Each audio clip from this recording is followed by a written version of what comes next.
Got a tattered overcoat and battered suitcase. Got a pair of leaky boots upon my feet. Hold on, wrong Willy Wonka. Scratch that. No, technically it's strike that because Gene Wilder Willy Wonka says strike that, not scratch that. Anyways, today's movie commentary is on Willy Wonka and the Chocolate Factory.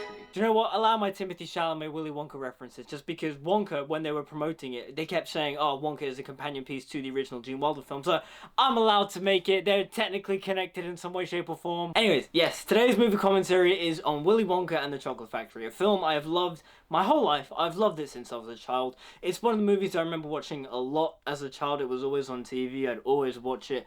I love this film deeply and dearly. I love Gene Wilder. I love, Charlie and all the kids and the whole cast. And just growing up, you don't realize just how hilarious this movie is. But as an adult revisiting this film is so funny. I love it. The comedic timing is amazing, and it's a film made in the 70s. Now, granted, it's also a kid's film, but even still, a thing I've always kind of said is that the reason why I don't love watching a lot of 70s movies is the editing. The pacing and the editing for 70s movies aren't my kind of thing. The 80s, I love 80s pacing, and Willy Wonka and the Chocolate Factory, to me, has an 80s style pacing to it. It's very quick, it's very rapid, it's to the point, I love it. It's like, what, an hour and 39 minutes. Like, it's really quick and to the point. It's a fantastic film.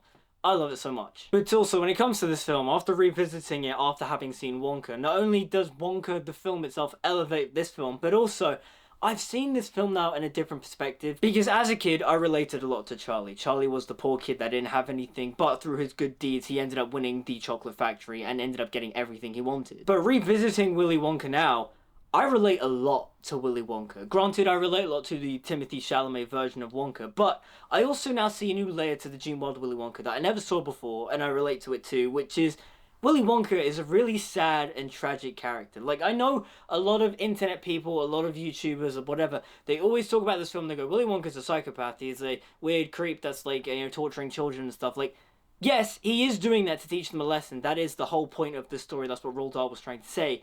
But also, there is a layer to Willy Wonka that is really tragic, and we'll get into that when we go through the commentary. But before we get into the commentary, don't forget to like, comment, subscribe, share the video, and also follow me on Instagram. It's all down in the description. But anyways, without further ado, let's into this get. No, scratch that. Reverse it.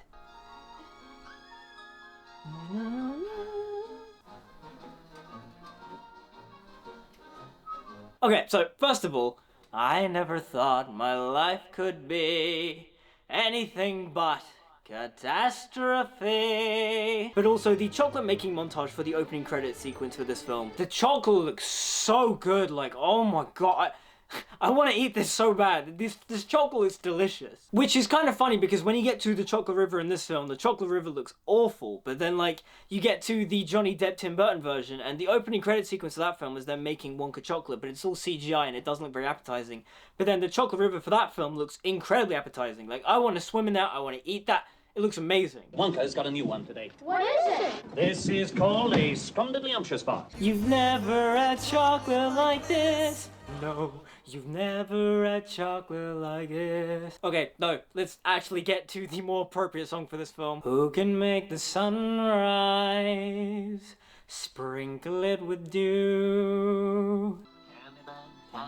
He mixes it with love and makes the world taste good. There's something about the filmmaking too that's so just eloquent. It's very simple, like, it's just quick cuts, it's nice pans, it's effective cinematography, it's simple cinematography, but it's also so meaningful. I find this a lot with a lot of indie films, specifically stuff from like Luca Guadagnino. Like, Luca Guadagnino as a filmmaker is not very stylish. Well, he's stylish in the sense of he likes simplicity, same with Denis Villeneuve, and it's a style of filmmaking that we don't really get anymore apart from like all the veterans.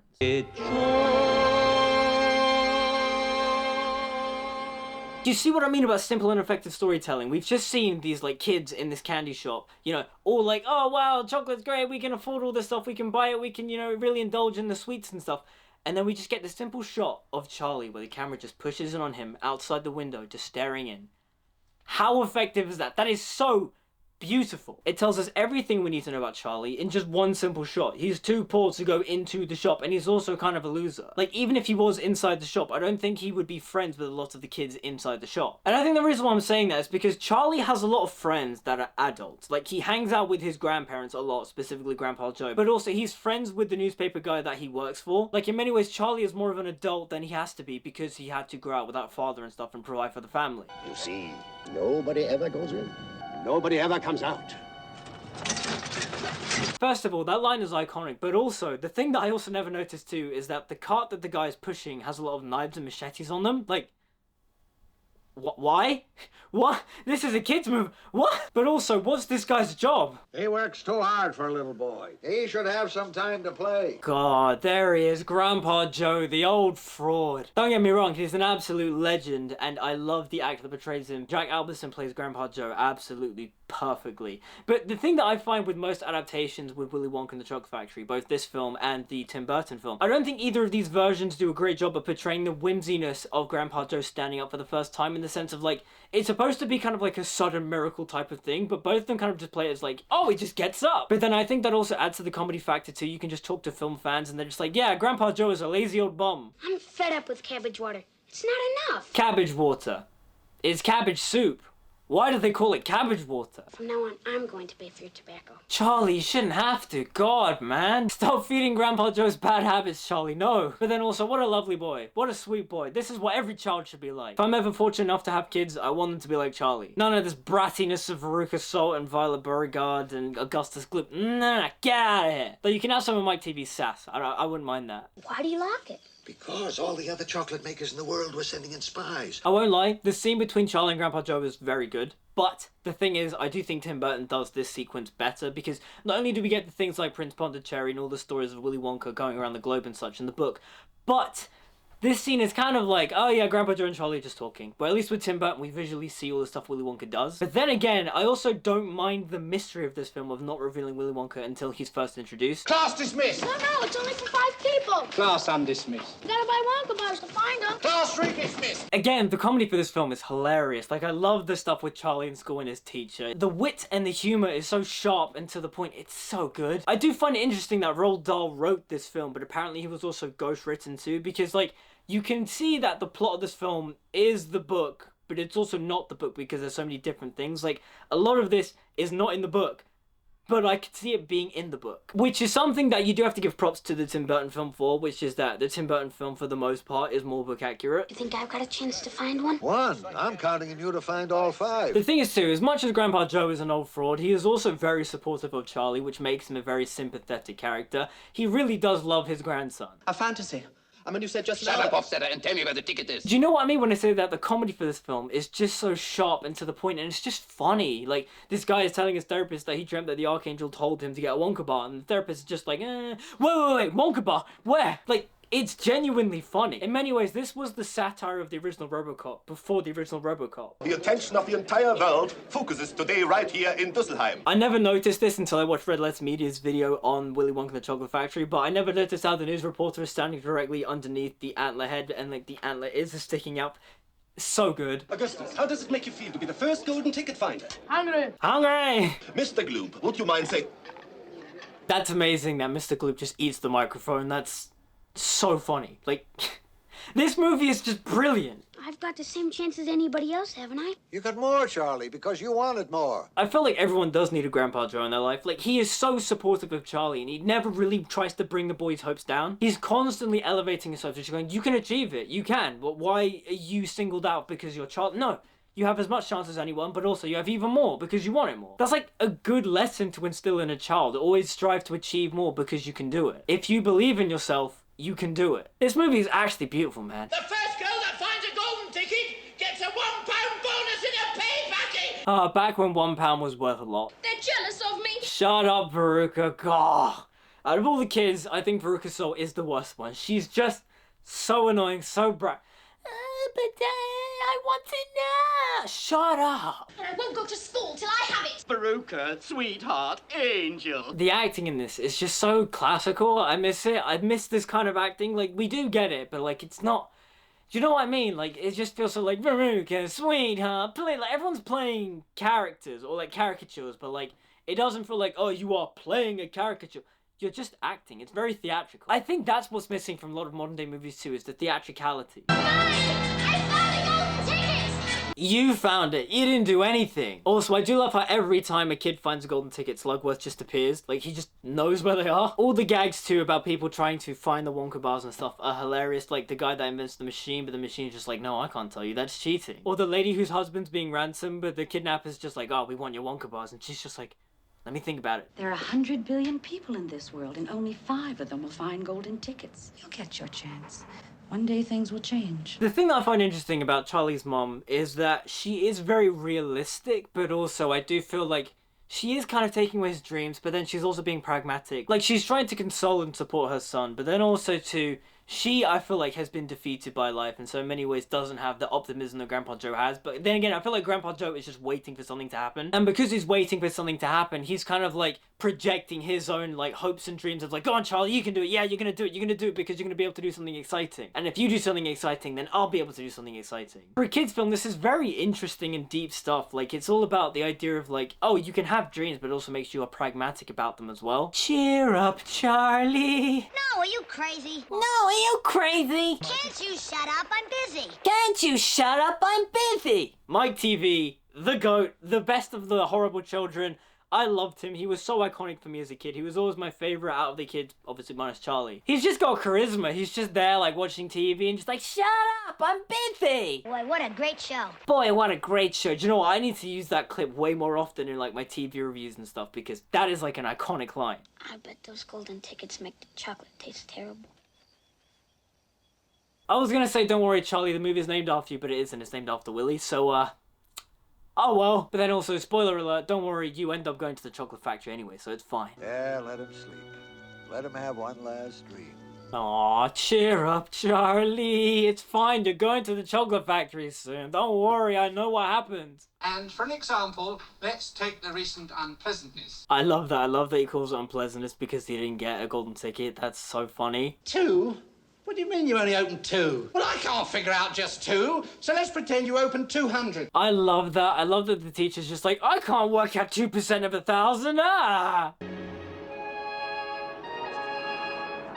I've got 1 silver sovereign in my pocket and a hat full of dreams. Honestly, I love that reference from Wonka so much about how Willy threw his sovereign in the storm drain, and that sovereign is the same coin Charlie picks up in the storm drain in this film. I think that's so great, even though obviously location-wise, it's nowhere near the same place.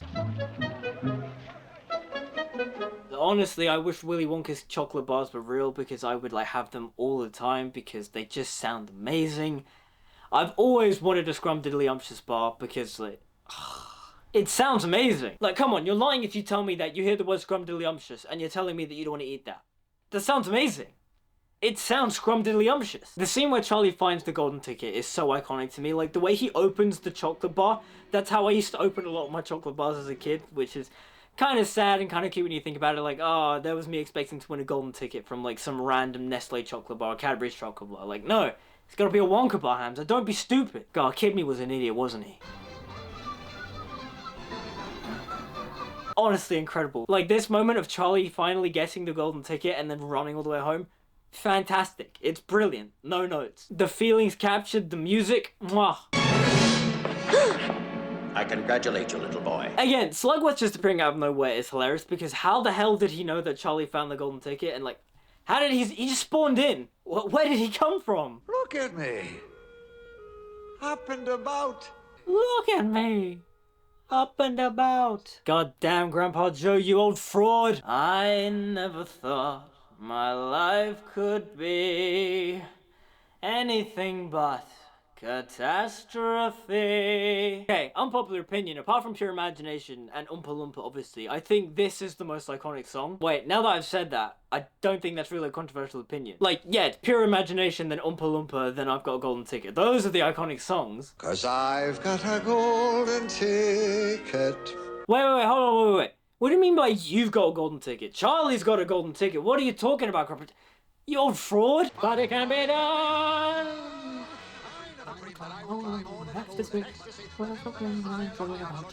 Stop! It says the 1st of October, that's tomorrow. You know, as a kid, when Charlie's mom said that, I always thought she was just like, guys, it's tomorrow, you can't go. But then, you know, rewatching it, it's just like, oh, guys, you better hurry up. It's tomorrow, you gotta, like, prepare yourself.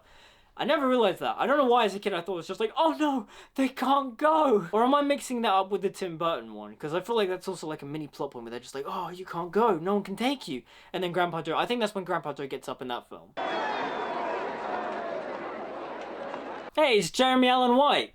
I'm joking. Honestly though, when you see Gene Wilder as Willy Wonka, it's just perfect. Like, yeah, perfection. Like, he just steps on screen, you're like, yep, that's Willy Wonka. And of course, everyone knows the famous behind-the-scenes story of Gene Wilder signing onto the film, and his one condition was that he was introducing Willy Wonka with a limp, so that when he did the forward roll, everyone would be surprised, and he would also be subliminally telling the audience that Willy Wonka is not telling the truth the whole time. He wanted to keep the audiences guessing of like, is this guy really mad? Is he really being serious? What is up with this guy? You'll never know. He's always keeping you guessing. I'm so glad you could come.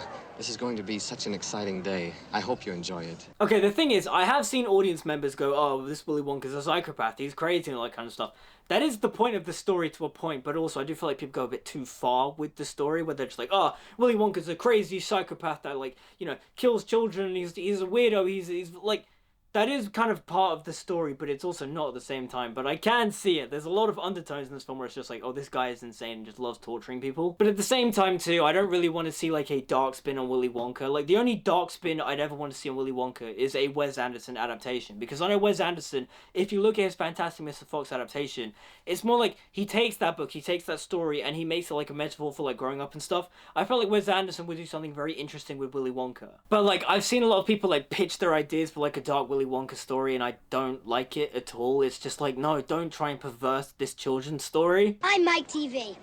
Well, you're dead. Wonderful to meet you, Mike. What an adorable little boy you have. Thank you. Just over there. See, the thing is, too, is I can't tell if he's being sincere or not. I think that's the brilliance of Gene Wilder. It's like, the energy's there, and he's like, whoa, well done, young boy. But it's kind of like, oh, is he being serious, or is he taking the mick out of the little boy? I don't know. Charlie Bucket. Well, Charlie Bucket. I read all about you in the papers. I'm so happy for you. But then here he's being sincere to Charlie. He's like, oh, I've heard all about you, knowing that he's probably poor and lives in a house with his, you know, 4 grandparents and his mother. Again, he's actually brilliant. Hurry, please. We have so much time and so little to see. Wait a minute. Strike that. Reverse it. So the thing that I find funny about the new Wonka film is how, you know, his most iconic line is, now quiet up and listen down. No, scratch that. Reverse it. It's meant to be a reference to this film, but the thing is that Gene Wilder's Willy Wonka says, no, strike that, reverse it, instead of scratch that. So I don't know why scratch that became the thing for the new Wonka film. Little surprises around every corner, but nothing dangerous. Little surprises around every corner, but nothing dangerous.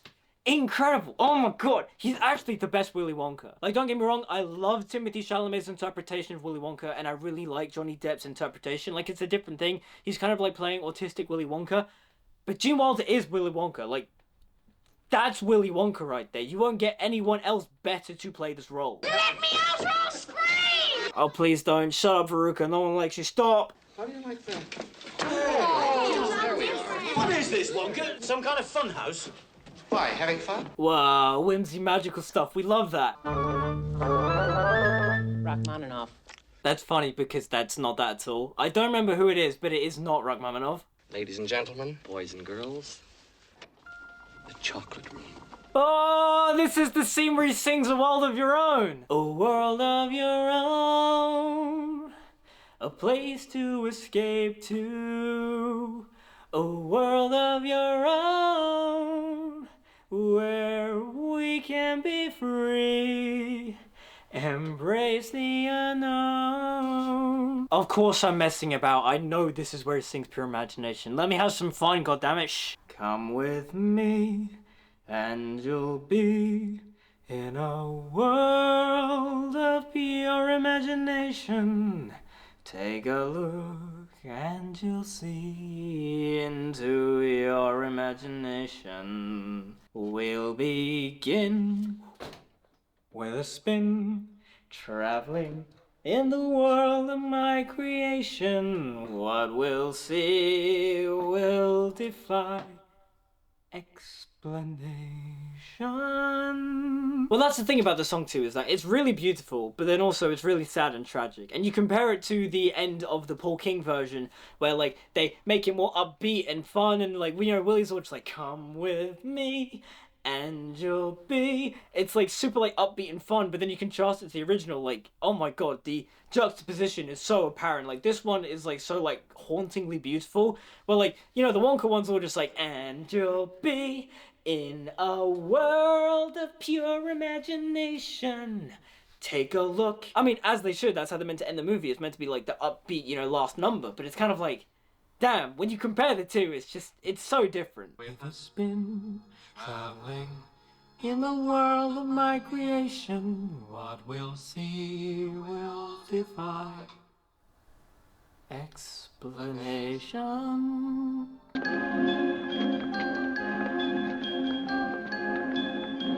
If you want a view. God, he's actually brilliant. Honestly, everything. The little, you know, flicks with the cane, and then the whole staircase thing going up and down, the whole staircase trick that he's famous for. Incredible. Phenomenal performer, phenomenal actor. Gene Wilder is incredible. And if you didn't know, he was very scared about singing Pure Imagination because he didn't know vocally if he was good enough to do it. And it's honestly just an absolutely wonderful and beautiful song. But the thing is too now is that I found that with this version of Pure Imagination, it's actually incredibly tragic. Like, as a kid, you see the kids running around the chocolate room and they're eating the sweets and they're eating the chocolate and they're all like having a wonderful time. And then there's Willy kind of just like, you know, nonchalantly walking around the place, like kicking the balloons and, you know, sticking his cane in the mushroom and using it as an umbrella. But then it gets really sad and somber, where he's looking around everything he's created and he realizes that he doesn't have anything. That's the beauty of the lyrics, is that he's talking about a world of pure imagination that he loves and adores. But at the end of the day, in reality, he has nothing. He's a man that gives everything and anything he can to everyone. He wants to make them happy, give them everything they want, but at the same time, he has no one to do that for him. That's the tragic side to Willy Wonka I relate to a lot. It's the thing of like being a creative, being an artist. You want to give and give and give, but then who gives to you? It's tragic, isn't it? It's really sad. Living now, you'll be free if you truly wish to be.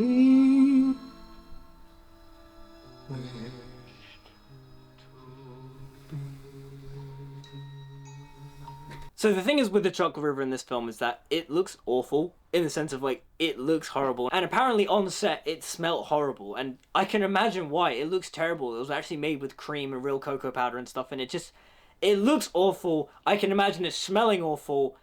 Fantasy ruined. You know, no other factory in the world mixes its chocolate by waterfall. But it's the only way if you want it just right.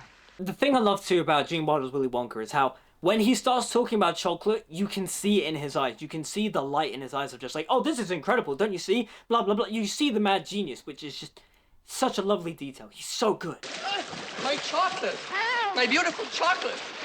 My beautiful chocolate! I love it. I love just seeing how like cynical Gene Wilder's Willy Wonka is now, like as an adult. You're just like, oh, I get it. I get why he's just like, these kids are annoying. Don't just stand there, do something! Help. Police. Murder. Help. Police. Murder. Like, genuinely, it do be like that sometimes. You just can't be bothered and you're just like, oh, what do you want me to do? I can't do anything. Help. Police. Murder. Honestly, the sass on Gene Wilder's Willy Wonka. Phenomenal. Adieu. Auf Wiedersehen. Gesundheit.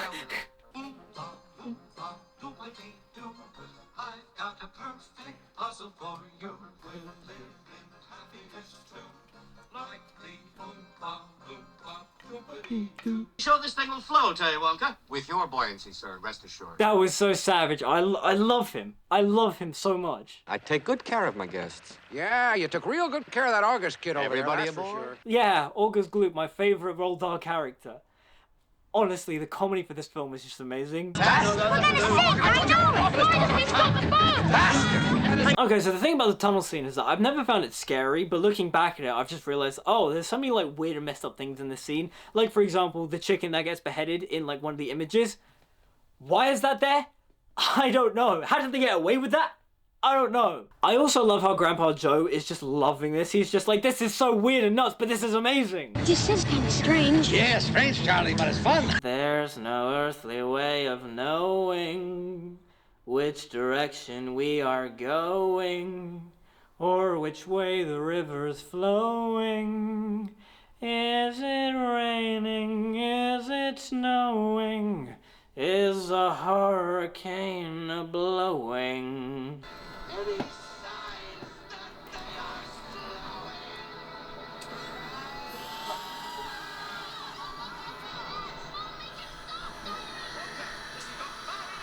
slowing? Wait! Stop the boat! What's it do? Would you like to see? Yeah. Oh, that's the meme. Violet, you're turning violet. You know, for the 1970s, this practical effects for Violet blowing up into an actual blueberry, it's pretty impressive.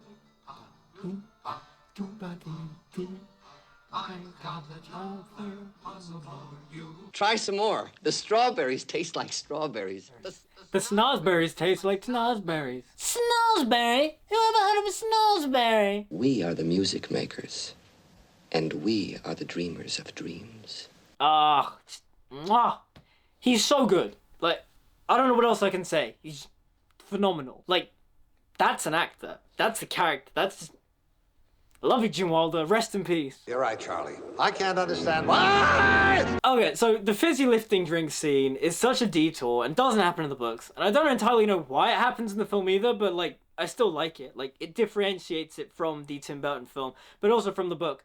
And I enjoy it. I do think it is because at the end there is meant to be that conflict of, like, you know, you get nothing, you lose. It's a lot of nonsense. A little nonsense now and then is relished by the wisest men. A little nonsense now and then is relished by the wisest men. But you could go nuts. You can have all those things when you get home. No! I want to know! When you think about it, all the children represent some side of a person. We all have our glutton side like Glue. We all have our bratty side like Violet. And we also have our extremely, extremely selfish and, you know, needy side coming from Veruca. We all have our Mike TV isms. And at the end of the day, really, we're all just trying to be Charlie in the end. Oh, at least, I hope so. We all want to be like Charlie, right? And yes, let's point out the fact that the geese in this film replaced the squirrels, because obviously it's the 70s. How the hell do you do the squirrel scene in the 70s? You can't. So the geese thing, it works. Oompa, loompa, doompa-dee-doo. I've got another puzzle for you. Stronger than lions! Okay, so the weird Wonka-mobile thing is a film-only thing, but I can... Oh, is it? I don't remember. It might be in the book. No, I don't think it is, because this is meant to be all the Great Glass Elevator stuff, so... I don't know. But the thing is, too, is that it feels very Roald Dahl. I can see this being in the book. But a thing I just learned recently is that all the soapy, like, water foam stuff that's coming out of it was actually really toxic and gave the cast a lot of skin irritation. It's perfect. It's unbelievable. It's a miracle. It's a TV dinner. It's Wonka Vision. Wonka Vision, Wonka Vision. Honestly, though, an invention like that would be both incredible, but also so, like, scary. Like, how would that work, and would it even taste right? Like, scientifically, how does that even work? Like, there's gonna be some kind of, like, weird chemical radiation thing, or... This sounds like a really bad idea when you think about it in context. Oompa, loompa, doompa-dee-doo. If you are wise, you'll listen to me. Okay, not to make this all about the Timothée Chalamet Wonka film, but I do find it interesting how that film is a prequel, but they don't explore the reason as to why Willy Wonka is obsessed with a lot of half objects. Like, you look at his office in the original film and everything is in half. Why is that? I feel like that might have been a missed opportunity from that film. It's all there, black and white, clear as crystal. It's all there, black and white, clear as crystal. You stole fizzy lifting drinks. You bumped into the ceiling, which now has to be washed and sterilized, so you get nothing. You lose. Good day, sir. You know, as a kid, I never really understood this scene. I was like, why is Willy yelling at, you know, Charlie and Grandpa Joe? But then I watched an Instagram reel, and it kind of, like, made everything a lot more clearer. He's not yelling at Charlie. When he yells, he's yelling at Grandpa Joe because he's the responsible adult and he encouraged Charlie's bad behavior. Because Willy knows Charlie is a very good kid and very pure of heart. And the thing that I found really interesting is that during rehearsals, Gene Wilder never shouted until they actually started doing the proper takes, because he wanted to capture Charlie's genuine reaction to him just yelling. But the thing is, he isn't yelling at Charlie, he's yelling at the responsible adult. I think that is so brilliant. Because although he's shaken up Charlie, he hasn't instilled that negative energy onto him, he's put it all on Grandpa Joe. So when Charlie leaves the gobstopper for Willy, it's a good deed. It's Charlie going, oh, my bad, we messed up. Here you go, take your chocolate back, we don't deserve it. Fantastic, it's brilliant. So shines a good deed in a weary world. You won! You did it! You did it! I knew you would! I just knew you would! We have to get on, we have to get on. We have so much time and so little to do. Strike that. Reverse it. Strike that. Reverse it. This is the great glass Wonkavator. Is it though? It's not really made of much glass, is it, Wonka? Isn't this somewhere in Germany or something? This isn't like anywhere in the UK. I know for a fact. I think they shot this all in like Germany or something. Grown up would want to do everything his own way, not mine. That's why I decided a long time ago that I had to find a child. Okay, hold on. That's a really weird way of phrasing it. So Willy Wonka wants Charlie to take over the factory. He wants to groom Charlie into being his heir, but he doesn't want Charlie to have new ideas. He wants Charlie to do everything the way he did it. I feel like he's explaining that in a really weird way. I feel like what he's trying to say is, I want you to be my apprentice so I can pass on my knowledge onto you, and then you can also inspire other people and also do your own, you know, Willy Wonka-ish things. I think that's what he's trying to say. He's trying to groom to be a successor, but the way he's phrased it is just like, oh no, if I gave it to an adult would change it and do everything differently, and they'd like, you know, corporatize it, but I want to make it my own special magical way. I think that's what he's trying to say. If not, then maybe everyone was right and Willy Wonka was kind of a weird psychopath. Like, what? What happens to the The rest whole of family. I want you to bring them all. I do find it funny how this is kind of the opposite of the Johnny Depp version, where he was just like, what? Family? No, you don't need your family. Get them away, you just need to make chocolate. I do think that's kind of funny how in this one, Willy's just like, no, bring them all. I need you to be happy and, you know, mentally ready. Don't forget what happened to the man who suddenly got everything he always wanted. He lived happily ever after. What a line. What a line. That's so good. So that was Willy Wonka and the Chocolate Factory. I love this film. This film is just, mwah. It's a masterpiece. I love it so much. I am kind of surprised that they didn't do a sequel. I'm surprised they didn't adapt Great Glass Elevator. But then again, I haven't read Great Glass Elevator, and from what I've like read about it, it has like aliens and they go to space and stuff, so I don't know how they would have done it, but I feel like they could have done it. But then also at the same time, kind of glad they didn't do a sequel. But then again, I am also curious, like, what is Great Glass Elevator actually about? But yeah, that is the end of the movie commentary for today. Willy Wonka and the Chocolate Factory is a masterpiece. I love it so much. Just rewatching it, just Gene Wilder is so good. He's perfect. He was like a once-in-a-lifetime actor. So great. I need to watch more of his films though, because I feel like this is the only film I've really seen him in, but just his one performance in this film is enough to just cement him as, you know, for me, as an iconic, incredible actor. But those are my thoughts on Willy Wonka and the Chocolate Factory. What are yours? Let me know your controversial Charlie and the Chocolate Factory opinions. Do you prefer the Tim Burton film? Do you prefer the Timothée Chalamet version? I mean, I love all three of them, but like, that's Willy Wonka right there. But anyways, let me know what you guys think in the comments down below. Like, comment, subscribe, follow on social media, all the good stuff. Until we meet again, see you guys next time. Anything you want to do it, wanna change the world.